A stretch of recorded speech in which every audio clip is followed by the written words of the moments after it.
Dieu vit en nous. Dieu est avec nous.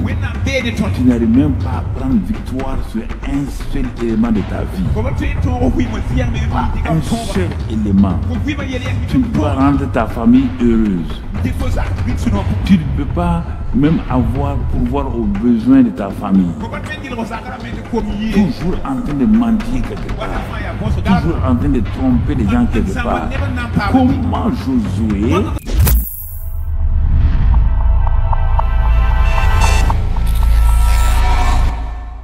ici, aucun d'entre nous verra le Seigneur. Sanctification, ce n'est pas domaine sexuel seulement.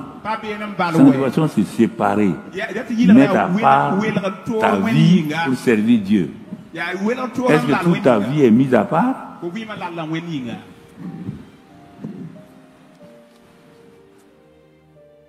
Tout ça, ça marche dans la foi. Tout ça. Si je n'ai pas ouvert ma télé, le signal est là. Il y a tous les signaux de télévision ici. Mais pourquoi on ne voit pas? On ne voit que les images. Parce qu'on est branché sur Impact TV. Il y a tout est ici. Mais parce qu'on n'est pas branché. Il y a la voix de Dieu ici. Il y a la voix du ciel. Parmi toutes les télévisions là, il y a aussi la voix de Dieu qui émet. Est-ce que tu l'entends? Pourtant, la voix de Dieu est là. La voix de Dieu est là. C'est ce qu'il me dit, tu te dis, il te dit. C'est pourquoi ce que j'écris ici, et ce qu'il te donne, parfois c'est différent. Quand je suis devant toi, Dieu me dit non, ne parle pas comme ça. Lui là, il a un problème. Donc je change tout de suite la phrase.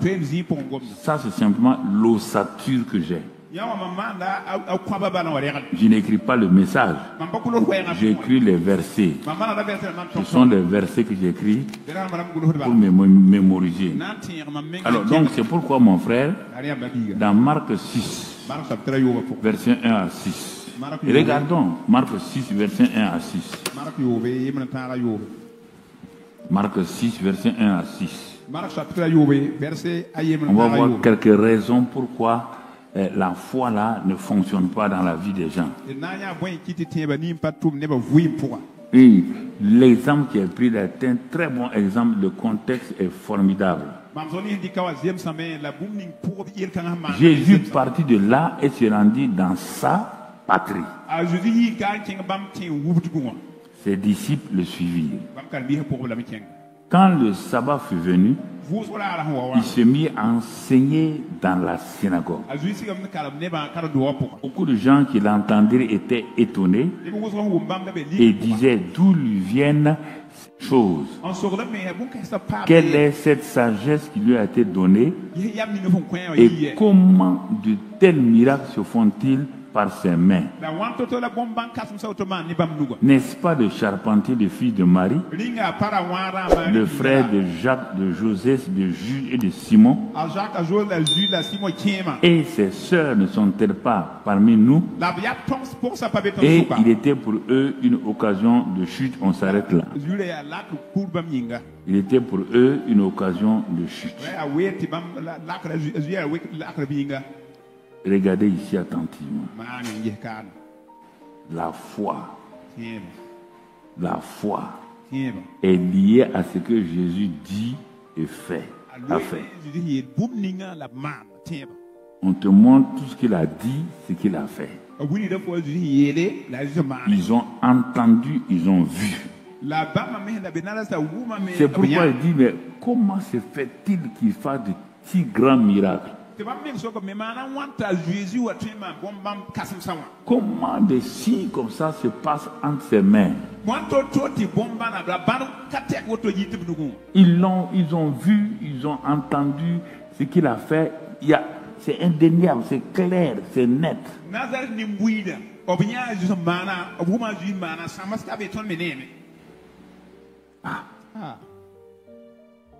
Mais maintenant,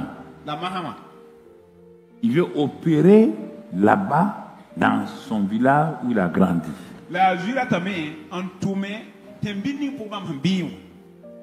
parmi les siens, dans l'église locale, il veut agir. Parce qu'il a fait le tour à Capernaum, partout, il est venu chez lui, maintenant il veut agir.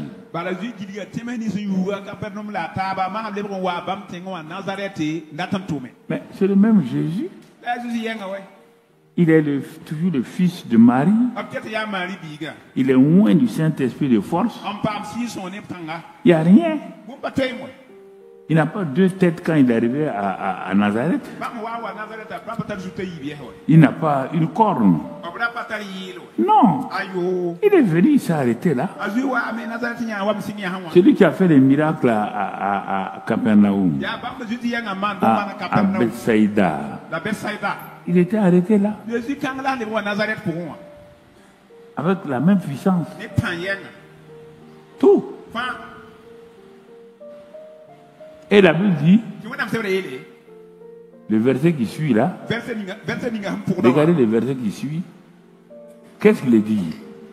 Quand on lit ça, on veut condamner les gens de Nazareth et tout. Lis ça pour toi-même. Non, je crois que c'est ça. Mais Jésus leur dit. Mais Jésus leur dit, voilà, vas-y. Un prophète n'est méprisé que dans sa patrie, parmi ses parents et dans sa maison. Ok. Bon. Si vous prenez ça, Dieu dit à Abraham, quitte quoi? Ton pays, ta patrie et la maison de ton père. Ces trois entités-là créent des problèmes aux gens. Ils ne croient pas en toi. C'est là-bas où tu es le plus critiqué. C'est là-bas où tu es méprisé. C'est Jésus qui a dit, un prophète n'est méprisé que dans sa patrie, parmi ses parents et dans sa maison. Les trois dimensions que Dieu a dit à Abraham de quitter là, ce sont ces trois dimensions qui sont l'ennemi justement de ceux qui veulent opérer.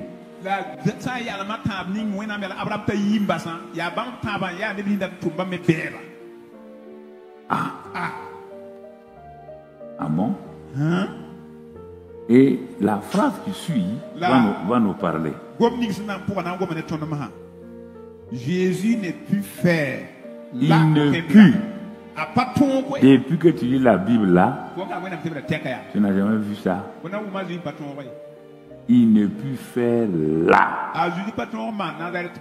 On n'a pas dit quelque part, hein?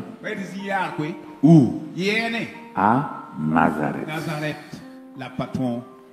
Il ne put faire. On n'a pas dit qu'il n'a pas voulu. Il a imposé les mains. Le gars a dit non. Il a dit à des yeux de s'ouvrir. Les yeux disent on ne s'ouvre pas. Il a chassé les démons à Nazareth. Aucun miracle.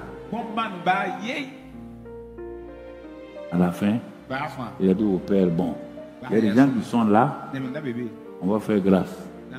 Bon, ceux qui ont des maux de tête un peu avancés, là, vous avez la puissance de l'imposition des mains, comme je vous ai dit. Quand il a imposé les mains sur eux, ils ont été guéris. Donc il y a des moments où quand rien ne marche, l'imposition des mains, quand je vais revenir sur ça, vous allez comprendre son secret. Parce que ça communique une force en vous. Mais quand rien ne va, je l'ai enseigné là, c'est quel jour? Dimanche, je crois. Très bien. C'est à l'école du ministère. Il ne peut faire là aucun miracle. Et autre phrase plus importante encore, qui suit, qu'est-ce qu'il dit? Qu'est-ce que la suite? Et il s'étonnait de leur incrédulité.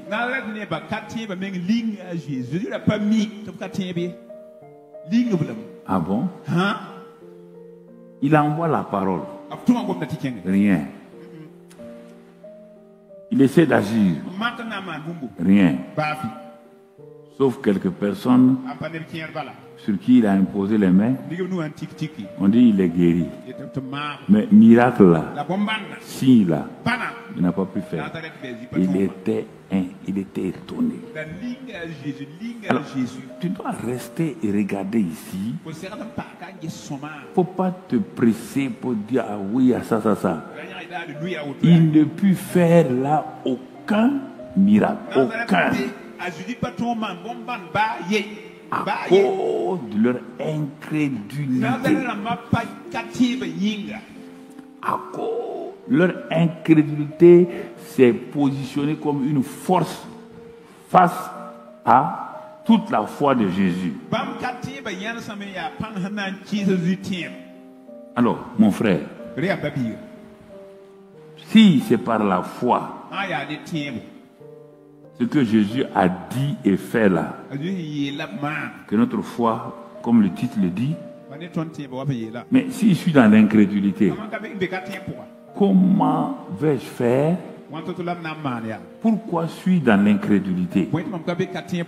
Parce que au lieu de regarder, on dit de regarder à Jésus, l'auteur de la foi, l'auteur et le consommateur de la foi. Ils ont regardé à Jésus, le fils de Marie, le frère de Simon. Ils l'ont limité. Alors, à cause de ça, le frère de Simon, le frère de Joseph, ou de l'autre.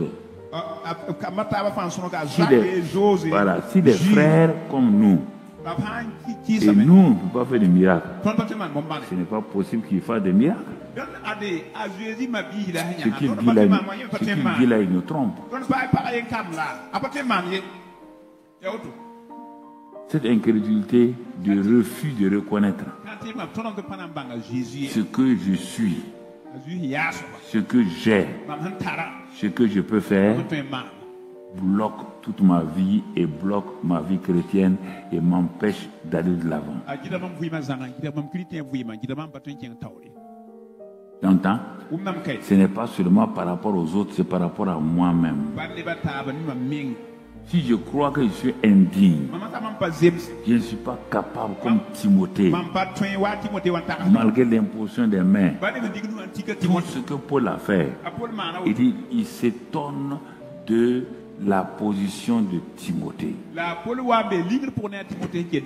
Et c'est la même chose. Ce que tu dois savoir avec certitude, mon frère, ma soeur, si tu veux que ta foi se développe pour tes problèmes personnels, pour tes raisons, si tu veux que ta foi se développe toi-même, il y a un certain nombre de choses que tu dois prendre en compte. Et des choses que tu dois mettre de côté. Sinon, ça va t'empêcher de progresser et d'aller donc de l'avant. Je vais te citer ces choses-là maintenant et que tu les comprennes.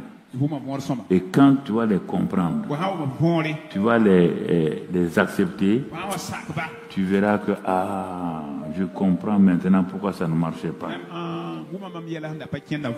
Je comprends pourquoi maintenant ça ne marche pas. Alors, ce qu'il faut, nous faut savoir. Quand on était au BP, en classe 3e ou terminale, il y avait des documents où on dit ce qu'il faut savoir, donc on résumait.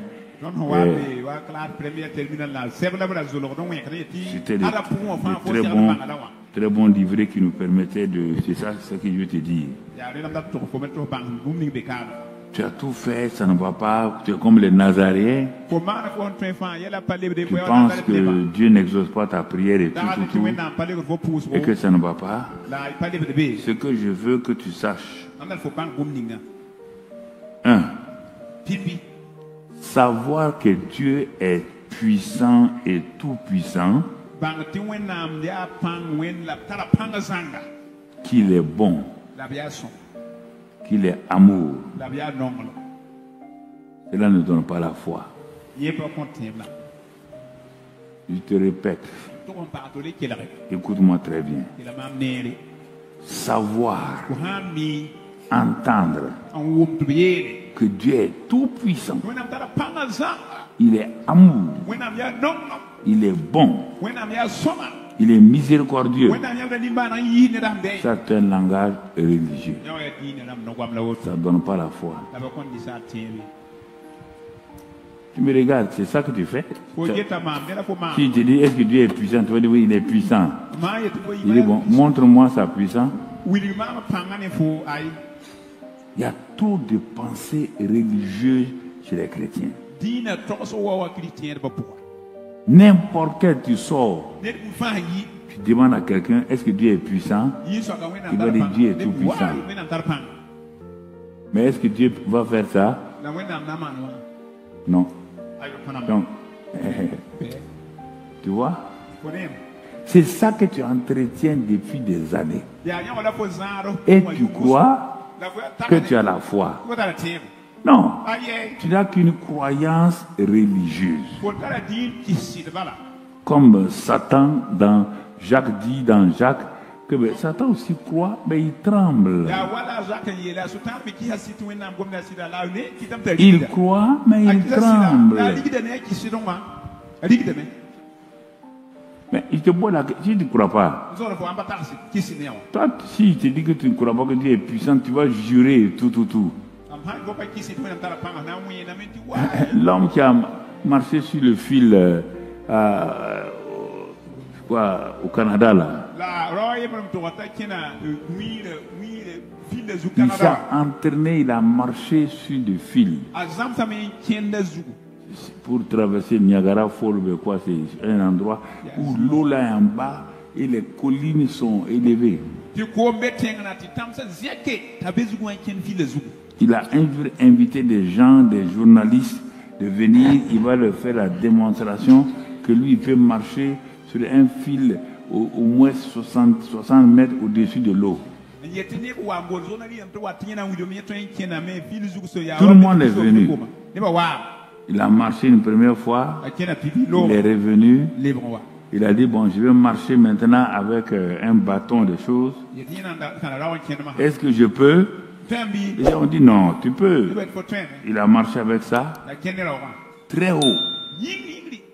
Et puis il était là, il balade. Il dit, bon. Il a dit, je peux. Il dit oui. Très bien. Il dit, on va passer à la troisième expérience. Croyez-vous que je peux marcher avec un homme dans ma main? Traverser. Les gens ont applaudi. Il dit, bon. Viens. Viens. Personne n'est venu. Non, mais Mourier, c'est ça?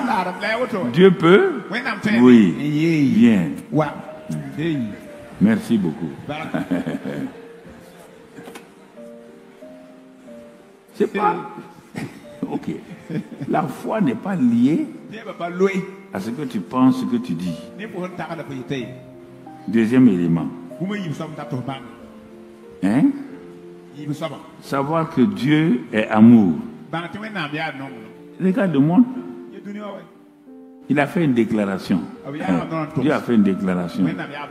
Par Jésus, il a dit, quand je serai élevé, je vais attirer tous les hommes à moi. Cette déclaration est toujours valable. Je vais attirer les hommes comment? Parce que mon Père a tant aimé le monde qu'il a donné son Fils unique, moi, afin que quiconque croit en lui ne périsse pas, mais qu'il ait la vie éternelle. Voilà deux déclarations. Quand il serait élevé, je vais attirer. Et quand il serait élevé à la croix, donc il a été élevé à la croix. Tous les hommes sont censés être attirés.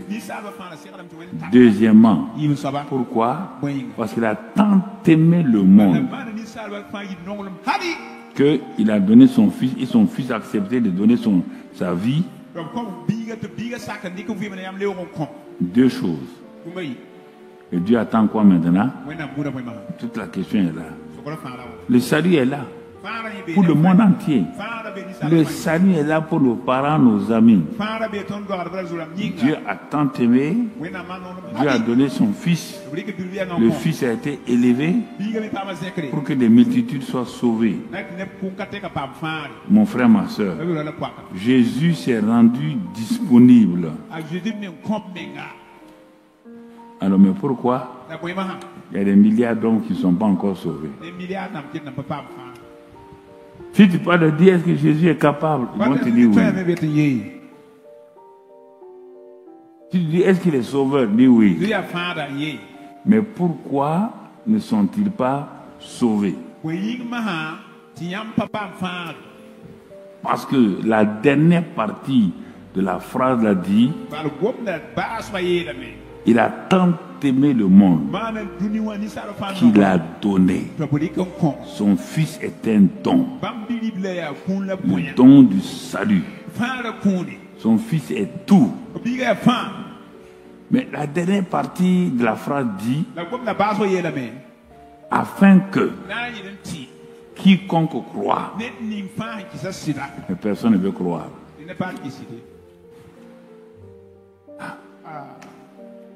Dans Romains 10, il dit qui a cru? Qui a reconnu le bras de l'Éternel? Donc, vous voyez le problème. L'affaire de foi là, c'est lié à ce qu'il a fait, ce qu'il a dit, et il attend ta réaction. Il attend ta réponse. C'est ça qu'il attend. Pas la prière. Il attend que tu réagisses. Est-ce que tu es d'accord? Est-ce que tu acceptes ce que j'ai dit? Est-ce que tu es prêt à faire ce que j'ai dit? Voilà. Il veut quoi? Il a lancé le signal de la télévision. Qu'est-ce qu'il a fait? Et regardons quelques éléments qui m'ont beaucoup aidé. Éphésiens 1, verset 1 à 3. Il dit, ayant été élevé là, il a fait quoi? Il a béni, il nous a bénis de toutes les bénédictions dans les lieux célestes en Christ. Ah. Ça veut dire quoi? Comme la Sonabel a toute l'électricité dans ses usines, comme l'Onea a des millimètres cubes, des millions de cubes dans ses tonneaux, dans ces choses là-bas, ça est là. Mais pourquoi tout le monde n'a pas l'eau? Pourquoi tout le monde n'a pas l'électricité? Ils n'ont jamais mis ça dans leur possession. Dieu dit, vous, je vous ai béni de toute bénédiction spirituelle dans les lieux célestes en Christ. Qu'est-ce que tu as? Rien. Pauvre comme un rat d'église. Tu n'as pas à manger. Tu n'as pas de victoire. Tu n'as rien. Pourtant, il a donné. Pourtant, Sonabel est venu à ton mur. Tu as construit une maisonnette. Tu as mis, comment on appelle, compteur. Ils ont branché et ta maison est dans l'obscurité. L'Onea est venu. Ils ont mis un compteur. Pourtant, l'eau ne passe pas. Pourquoi? Parce que tu n'as pas payé le prix. Ils ont amené, tu n'as pas payé le prix. Dieu t'a tout donné. Le prix, c'est la foi. Il dit par la foi. Abraham a eu ça. Par la foi, les murs de Jéricho sont tombés. Ils ont payé le prix. C'est le prix de la foi. Ça, tu ne peux pas payer le prix. Dès que quelqu'un te donne ça, ça ne se passera pas. La foi est simple. Dieu est venu brancher chez toi. Il a tout branché chez toi. Il a tout branché chez toi. Non, réfléchissons. Hein. Réfléchis. Il y a, faut pas dire le pasteur va prier. Non. Mon ami. Dieu a tout mis. Tu vois? Toute bénédiction. 1 Pierre 2,24. Il dit par ses meurtrissures, vous êtes déjà guéris. Il a amené la guérison.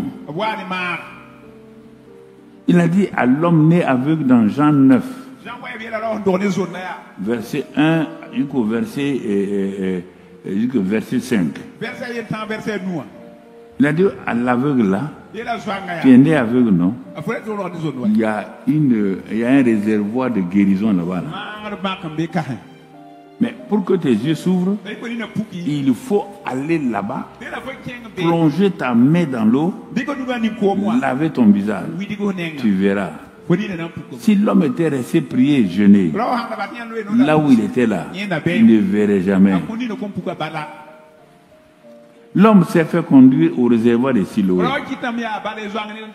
Quand il est arrivé, ceux qui l'ont accompagné disent, ah, ce que le monsieur a dit là, c'est ici le réservoir de Siloé. Il dit, ah bon, c'est ici, vous êtes sûr. Il dit, mettez ma main dans l'eau. Ils ont mis sa main dans l'eau, il l'a enlevé, il l'a lavé, il a vu. Tu vois la foi? Il n'est pas de prier. Il n'est pas de jeûner près de l'eau. Ce que Dieu a dit, ce que Dieu a fait, il te demande de le faire. Ah, mais j'ai fait. Si c'est ça, tu es menteur. Tu me ferais même croire que toi, tu as fait ce que Dieu a dit de faire et tu n'as pas eu de résultat. Ce n'est même pas la peine de m'en parler parce que tu es menteur avant même tu es menteur avant de naître. Tu es menteur en marchant. N'essaie même pas de me convaincre. Si moi je dis que Dieu n'a pas dit là, je suis menteur. Non. Il faut te mettre au sérieux. Ah, mais pourquoi? Pourquoi? Il ne faut pas me demander. Si tu as des petites amertumes, tu sais que ça ne marchera pas. Là aussi, il t'a dit. Ça, c'est lié à la prière. Si tu as des amertumes, si tu ne pardonnes pas, il ne te pardonnera pas. Donc, ta prière ne sera pas exaucée.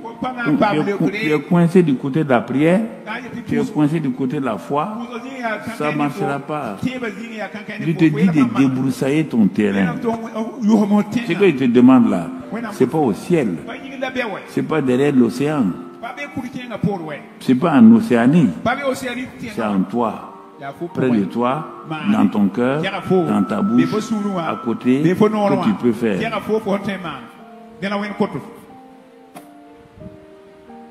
C'est ça qui débloque la foi. Je te dis ça depuis des semaines. Tu prends la décision, quand tu sors, tu laisses Satan venir te dire de ne pas faire. Que tu vas faire ça là. Ok, ne fais pas. Ne fais pas du tout. Tu ne sais pas quel jour tu vas mourir. Tu ne sais pas, hein, Satan va te flatter, te tuer. Et tu vas comprendre ta douleur.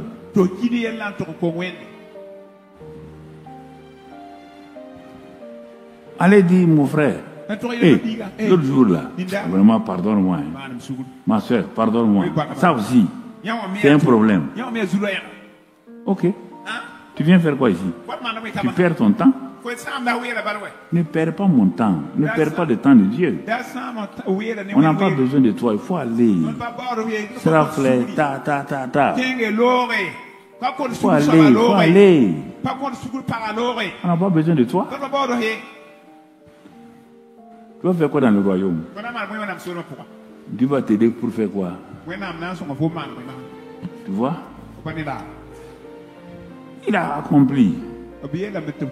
Seigneur, viens. Viens avec nous. Il n'a qu'à venir faire quoi? Quand tu es couché, il est en toi. Quand tu te réveilles, il est déjà en toi. Il n'y a rien Il n'a qu'à venir où? Faire quoi avec toi? Puisqu'il est ta vie. Ce n'est plus moi qui vis, c'est Christ qui vit. Au lieu de te réveiller, de le louer pour sa présence, tu l'invites. Il n'a qu'à venir d'où? Non, il n'a qu'à venir d'où? Dis-moi.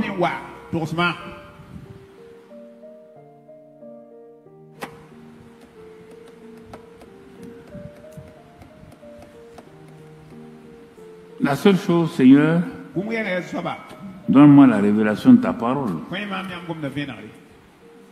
Tu es présent ici, avec moi, dans mon lit, là, tu es là. Seigneur, merci pour ta présence. Je te rends grâce pour tous tes bienfaits. Je commence à le bénir. Je commence à le louer. Non, tu vois. Je commence à le louer. Et je vois que la grâce de Dieu va commencer à se manifester. Tu vois? Si on est deux, je sais que là où 2 ou 3 sont assemblés en son nom, il est au milieu d'eux. Dès le moment où tu avais ton mari ou ta femme là, pas besoin de dire au Seigneur de venir. Il a déjà dit là où 2 ou 3 sont assemblés. Il ne faut pas lui rappeler, Seigneur, tu as dit que s'il y a 2, non, c'est l'incrédulité. Il a déjà dit que là où 2, parfois les gens pensent qu'il faut faire beaucoup de longues prières. Non, mon ami. Fais des prières courtes et simples. Et ensuite, tu n'as pas besoin de dire, Seigneur, je m'en vais en ville aujourd'hui. Tu comprends ceci ou cela. Et tu dis, mon enfant, ce n'est plus toi qui vis, c'est moi qui vis. Et celui qui est en toi là, il est plus grand que celui qui est au dehors. Pourquoi tu veux me rappeler tout le temps tout ça? Tu ne sais pas que je suis en toi et que je vais avec toi. Je ne t'abandonnerai jamais.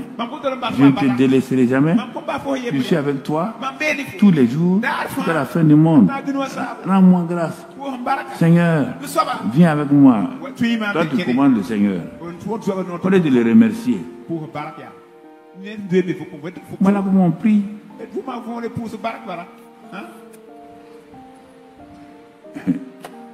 Bon, non, tu ne veux pas ça. Tu trouves que c'est trop simple. Okay.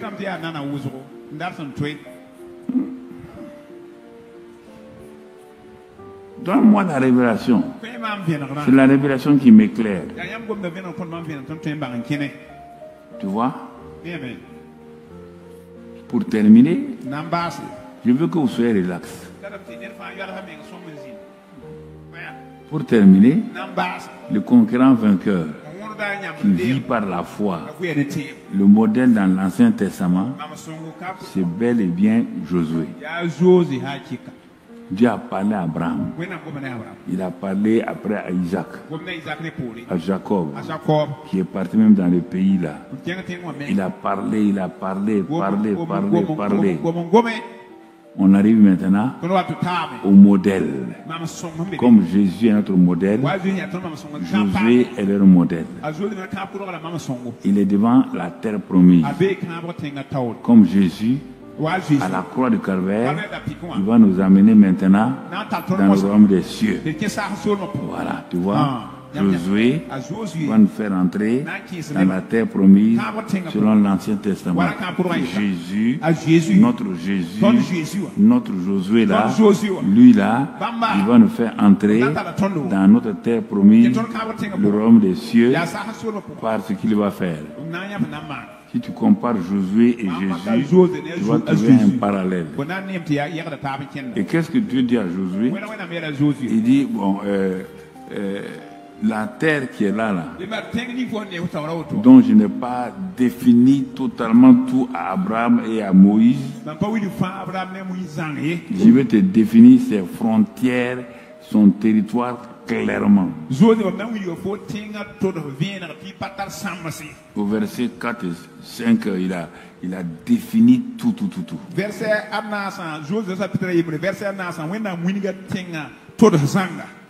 le territoire, c'est clair. Chez nous aussi, c'est clair. Le royaume des cieux, c'est la justice, la paix, la joie et la puissance par le Saint-Esprit. Josué avait la définition. Nous aussi, on a tout. On y entre par quoi? On y entre par la mort. Et ça, l'agneau a été immolé. Et il doit rentrer. Et Dieu lui dit qu'à partir de maintenant, sa présence sera avec Josué. Il ne l'abandonnera jamais. Troisièmement, tout ce que Josué, tant qu'il sera vivant, personne ne peut le vaincre.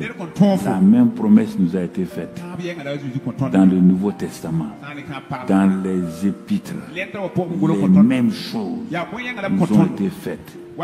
Josué n'avait pas le Saint-Esprit en lui. Josué n'avait pas l'onction comme ça. Il a pu rentrer. Toi et moi, Dieu vit en nous. Dieu est avec nous. Tu n'arrives même pas à prendre victoire sur un seul élément de ta vie. Pas un seul élément. Tu ne peux pas rendre ta famille heureuse. Tu ne peux pas même pourvoir aux besoins de ta famille. Toujours en train de mendier quelque part. Toujours en train de tromper les gens quelque part. Comment Josué peut-il être supérieur à toi alors qu'on te dit que le plus petit né dans le royaume, il est plus grand que les Josué, que les Abraham, les Moïse. Et réfléchis là. Il faut arrêter de mettre la honte sur Dieu. Arrête de rendre la honte sur Dieu. Il n'y a aucun justificatif que tu sois dans la défaite, que tu sois dans la misère. Il n'y a aucun. Il n'y a rien. Que ton incrédulité, que tes doutes, que tes inquiétudes, que tes refus de te soumettre à Dieu. C'est vrai, j'ai pris. Mais Papa Juno t'a prié, gaspiller du temps. Ça ne sert à rien. Il faut apprendre à parler à vos cellules, à vos départements. Il faut apprendre aussi à être du moins sévère avec eux. Ne continuez pas à les flatter. Comme je le dis, dans l'esprit de leadership. Mais tout le temps, les syndicats veulent qu'on augmente les salaires. Toi, tu es honnête, tu dis d'augmenter les salaires des gens. Les salaires des gens viennent de la productivité, viennent des choses qu'on fait. Et tous les membres qui veulent l'augmentation de salaire, ils ont deux défauts. Ils ne sont jamais au bureau pour produire le résultat. Hein? Deuxièmement, quand ils gagnent leur salaire, au lieu d'aller à la maison avec ça, ils sont dans des cyber et autre chose. Augmenter le salaire, ça va donner quoi? Si le monsieur, sur 100 francs, sa propension marginale à consommer est déjà de 60 francs, il lui reste 40 francs pour ses charges et tout. Mais si on augmente son salaire à 200 francs et que sa propension marginale à consommer n'a pas changé, 100 francs, il dépense 60. 200 francs, il va dépenser 120. Il ne baisse pas son niveau de vie. C'est ça que j'ai dit au syndicat. Il faut que vous soyez honnête. Vous devez dire à vos membres aussi. Allez-y demander à sa femme. Vous allez savoir si votre membre est bon ou pas. Oui, on doit augmenter les salaires. Il va demander à sa femme. Quand on augmente son salaire, est-ce qu'il rentre à la maison avec ça? S'il ne rentre pas à la maison, augmenter son salaire, c'est pour les filles dans les... Vous ne voulez pas qu'on dise la vérité. C'est la même chose. Tu veux que Dieu augmente ta foi. C'est pour faire quoi? Celle que tu as là, elle est petite, elle peut soulever une montagne. Tu n'as pas soulevé un caillou. Tu veux aller soulever une montagne. C'est pourquoi. C'est quelle montagne tu as?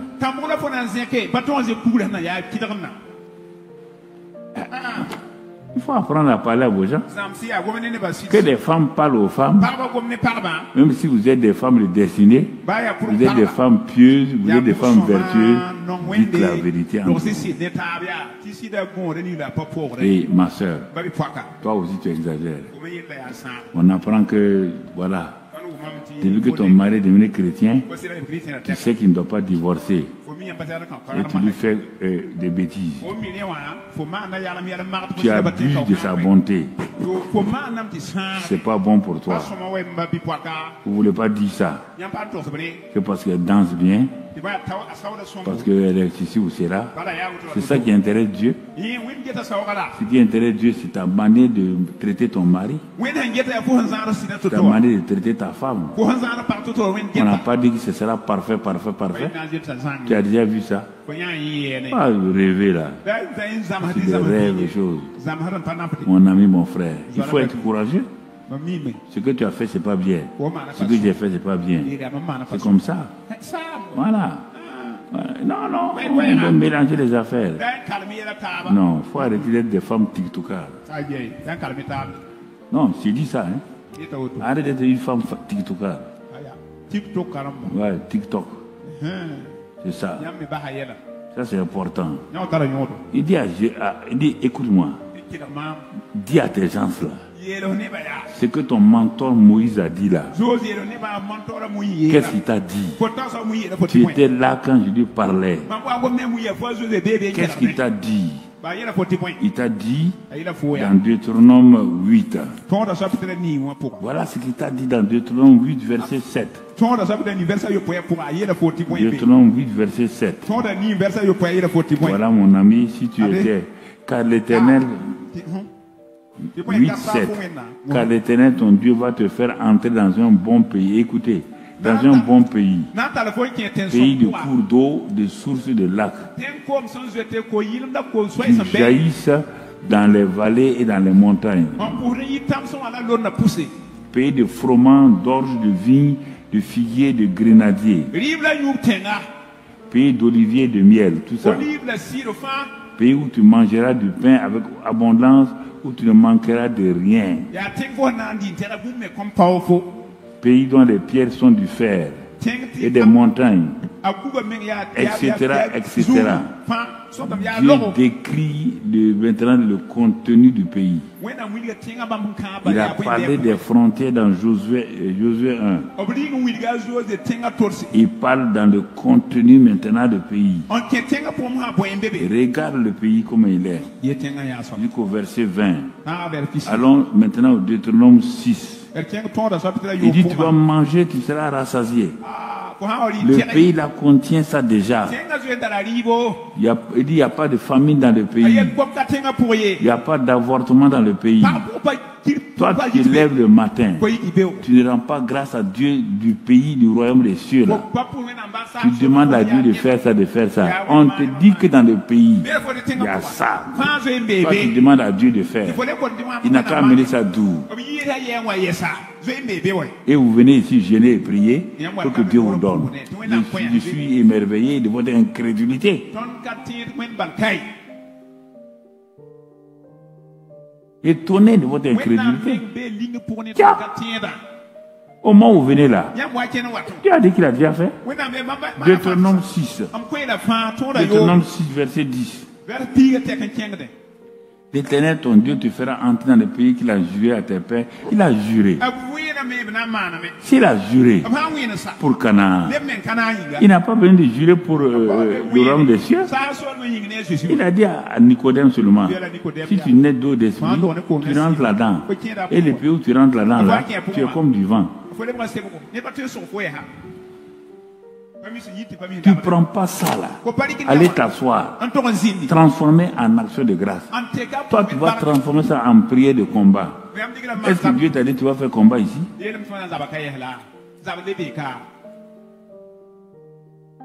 Il t'a dit? Ici, c'est un futur. Il te fera entrer. Mais nous, ce n'est pas un futur. Nous sommes déjà là-dedans. Nous sommes nés de nouveau. Et nous sommes bénis de toutes bénédictions. Prends les bénédictions qui sont là, adapte-les à ta vie. Simplement. Il est dans le royaume là, il y a ça. Rends grâce à Dieu. Pourquoi vous partez aller jeûner et prier pour des choses que vous avez? Tu ne sais pas. Bon, quand tu parles, tu as reçu quelque chose, tu me dis non. Tu as reçu quelque chose? Dis-moi ce que tu as reçu. Bon. Tu dis la suite, hein? Possédera. Tu vas posséder de grandes et bonnes villes que tu n'as point bâties.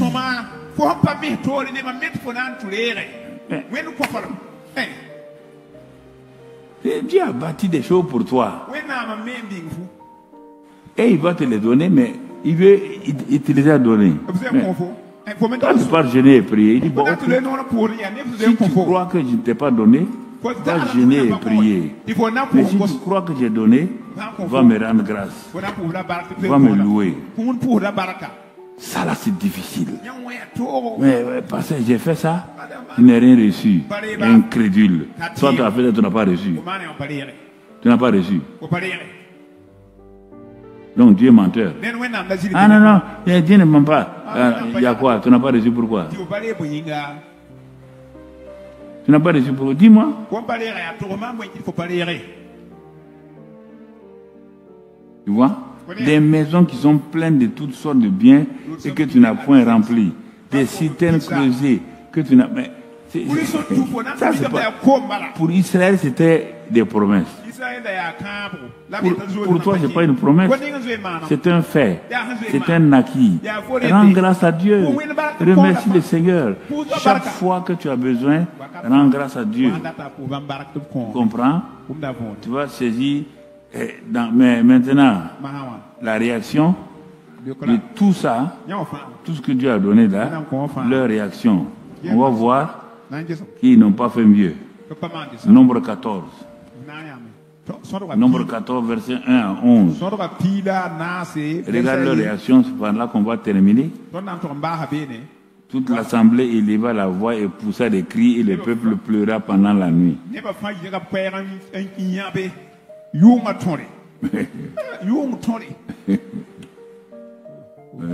Seigneur. Pasteur, regarde. Pasteur Moïse a parlé. L'évangéliste Josué et Caleb sont venus dire que ce que le pasteur a dit c'est vrai.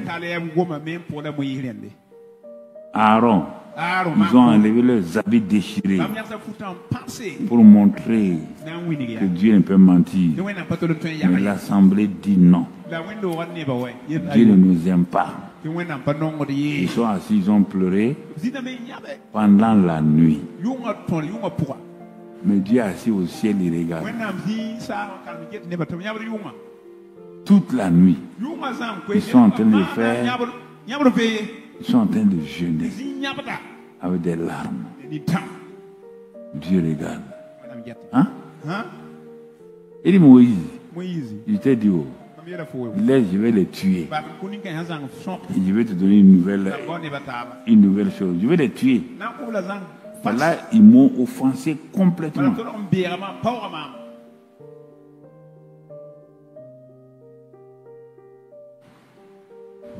Ils m'offensent. Il me traite de menteur. Donc tu vois, à la fin Dieu dit quoi? Verset 25 du nombre 13, verset 25, il fut de retour. Ils ont fait 40 jours. Ils ne sont pas morts. Personne ne les a giflés. Personne ne les a insultés. Au contraire, les habitants avaient peur d'eux. Mais voilà ce qu'ils sont venus dire.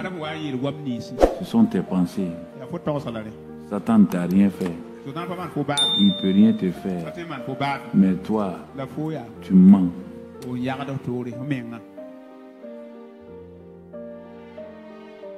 Satan ne t'a rien fait. Il ne peut rien te faire.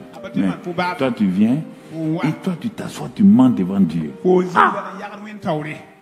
Un homme s'assoit. Tu sais que tu mens. Les anges entendent. Satan entend. Dieu entend. Toi-même, tu entends. Et tu penses que tu vas t'en sortir. Ouais. Tu vas t'en sortir.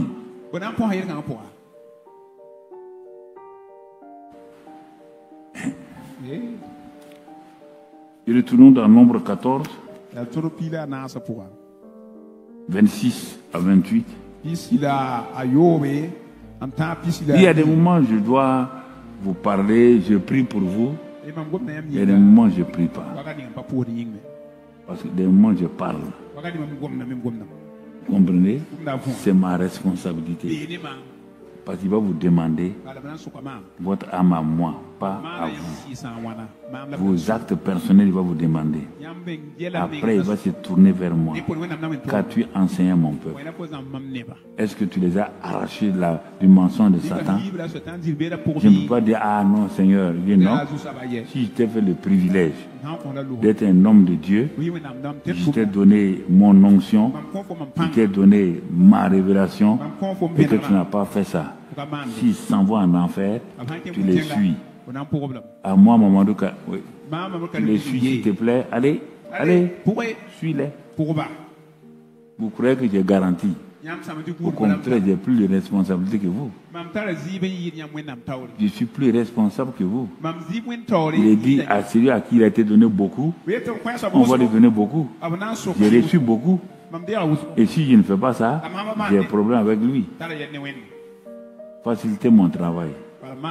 Ouvrez la Bible, regardez, suivez, conseillez-vous les uns les autres. Il ne faut pas dire, ah, elle a des problèmes dans son foyer. Si son mauvais caractère lui crée des problèmes, il ne faut pas la flatter. Il faut l'asseoir. Ma soeur, il y a ça. À la fin, qu'est-ce que Dieu a fait? L'Éternel parla à Moïse et à Aaron et dit, jusqu'à quand laisserai-je cette méchante assemblée murmurer contre moi? Ah, Dieu, cette méchante assemblée, c'est ton peuple, non? Ce sont tes enfants. Il dit oui, tant qu'ils vont m'honorer, c'est ça. Mais, écoute, ils ont murmuré contre moi. J'ai entendu les murmures des enfants d'Israël qui murmuraient contre moi. Et qu'est-ce que tu vas faire? Dis-leur, je suis vivant. Dit l'Éternel, je vous ferai ainsi que vous avez parlé à mes oreilles. C'est pas moi, hein? Ce que vous avez dit là, votre bouche là. J'ai dit que la bouche produit la mort et la vie. Au lieu de parler bien sur vous, vous avez dit que vous allez mourir, vous et vos enfants. Mais comme vos enfants n'ont pas dit, et je ne les touche pas, mais aucun d'entre vous n'ira à Canaan si ce n'est que Josué et Caleb.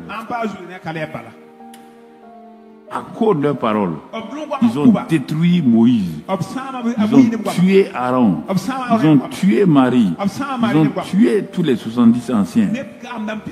À cause de leurs paroles, il ne restait que Josué et Caleb. Comment les paroles, les attitudes des gens peuvent détruire toute une famille. C'est ça aussi qui fait que la foi, pas jouer avec ça. Il a dit aux centeniers romains, centeniers, il n'y a pas de problème. C'est que tes paroles la disent là. Je vais aller chez toi. Centenier dit non. Moi je connais la parole d'autorité. Donc comme tu as dit oui là, dis seulement un mot. Reste ici. Envoie une parole. Jésus a envoyé la parole. Le centenaire n'a pas trouvé que son serviteur était guéri. Donc, oui frère. Bon. Ce que je dis là-haut, je ne sais pas. Bon, si tu penses qu'il y en a mieux que ça, il n'y a pas de problème. Rentre en toi-même. Toi qui as la télé, toi qui es aux réseaux sociaux, ne sois pas chaud pour des messages chauds. Tous les messages chauds ne font pas du bien aux gens. Rentre en toi, assois-toi et regarde. Si ce que j'ai dit là-haut, c'est mauvais, pardonne-moi. Si ce n'est pas mauvais, il est bon de rentrer en toi-même. Comme le fils prodigue. Il est rentré en lui-même. Ça va t'aider. Et tu vas voir que demain matin, quand tu vas te lever, tu es libre. Tu es dans la paix.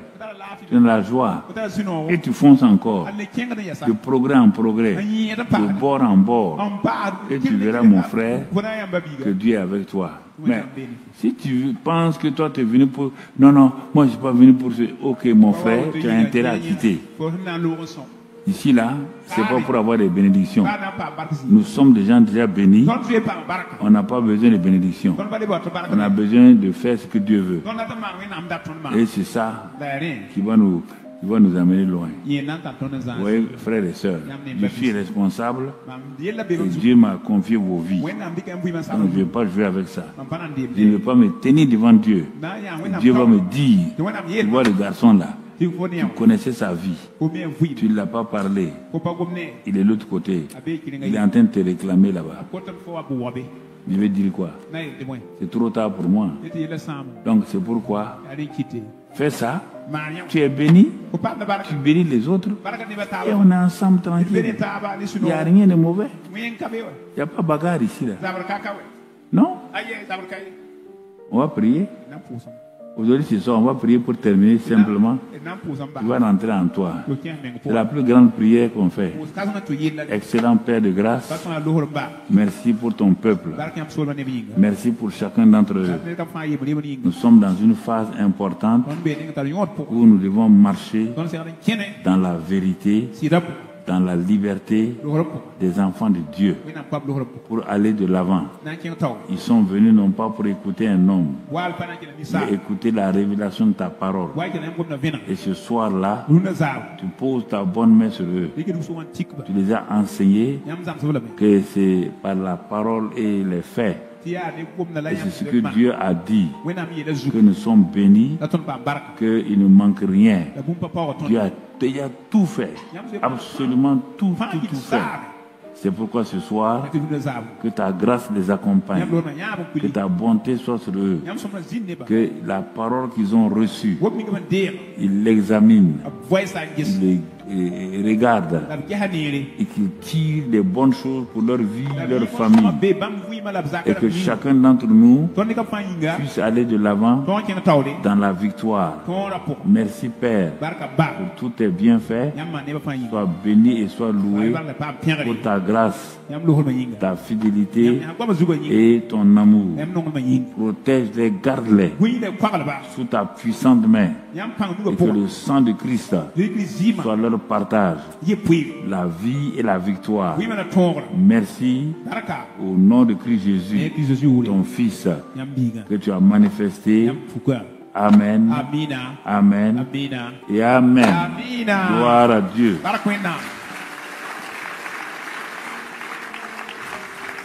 Voilà, donc vendredi on a l'école, on reprend l'école du ministère. On va rattraper parce qu'on a manqué.